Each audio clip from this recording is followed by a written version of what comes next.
Self love ബന്ധങ്ങളെ ശക്തമാക്കുന്നത് എങ്ങനെയാണെന്ന് ചോദിച്ചാൽ ആക്ച്വലി നമ്മുടെ ഉള്ളിലുള്ളത് എന്താണോ അതാണ് നമ്മൾ പുറത്തേക്ക് പോകുന്നത്. നമുക്കിപ്പോൾ എക്സാം എഴുതാൻ പോകുകയാണെങ്കിൽ നമുക്കറിയാവുന്ന കാര്യങ്ങൾ നമ്മൾ എഴുതുന്നു. നമ്മുടെ ഉള്ളിൽ നെഗറ്റീവായിട്ടുള്ള കാര്യങ്ങളാണോ ഉള്ളതെങ്കിൽ അതായിരിക്കും പുറത്തേക്ക് വരുന്നത്. പോസിറ്റീവായിട്ടുള്ള കാര്യങ്ങളാണെങ്കിൽ അതായിരിക്കും പുറത്തോട്ട് വരുന്നത്. അതായത് ഈ പുറത്തോട്ട് വരിക എന്ന് പറഞ്ഞാൽ നമ്മുടെ ചുറ്റിനുള്ളവർക്ക് നമ്മൾ സ്പ്രെഡ് ചെയ്തുകൊണ്ടിരിക്കുന്നതെന്നാണ്. അപ്പോൾ നമുക്ക് സ്വയം നമ്മളെ ഇഷ്ടമാണെങ്കിൽ ഉറപ്പായിട്ടും പുറത്തുള്ളവരെ നമുക്ക് സ്നേഹിക്കാൻ പറ്റും. ഞാൻ എൻ്റെ ഒരു എക്സാമ്പിൾ പറയാം. ഞാൻ ഭയങ്കര ഇൻസെക്യൂരിറ്റീസ് ഉള്ള ഒരാളായിരുന്നു പണ്ട് പഠിക്കുന്ന സമയത്തെന്ന് വെച്ചാൽ നമുക്ക് നമ്മളെ ഒരുപാട് ആൾക്കാർ ഓരോന്നൊക്കെ പറയണത് നമ്മൾ കേൾക്കാറുണ്ട്. നമ്മളുടെ നിറത്തിൻ്റെ പേരിലാണേലും അങ്ങനെയൊക്കെ നമ്മളിങ്ങനെ കുറേ പറഞ്ഞിട്ടുണ്ട്. അതുകൊണ്ട് തന്നെ ഞാൻ ഭയങ്കര ഇൻസെക്യൂർ ആയിരുന്നു.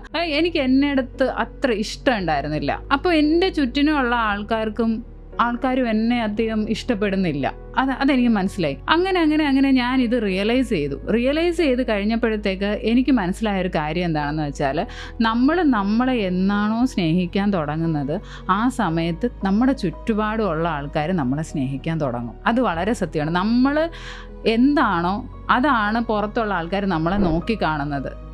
ശരിക്കും പറഞ്ഞാൽ എനിക്ക് ഭയങ്കര സെൽഫ് റെസ്പെക്റ്റ് ഉണ്ട്. ഇപ്പോൾ ഇവിടെ ഉള്ള സ്റ്റാഫുകളിൽ ഒരു 90% ആൾക്കാർ എന്നെ പറ്റി സംസാരിക്കുന്നത് സെൽഫ് റെസ്പെക്റ്റ് ഉള്ള ഒരാൾ എന്ന് പറഞ്ഞിട്ടാണ്. അത് ഞാൻ പറഞ്ഞു കൊടുത്തിട്ടല്ല അവരത് പറയണേ, അല്ലാതെ അവർ പറയുന്നതാ.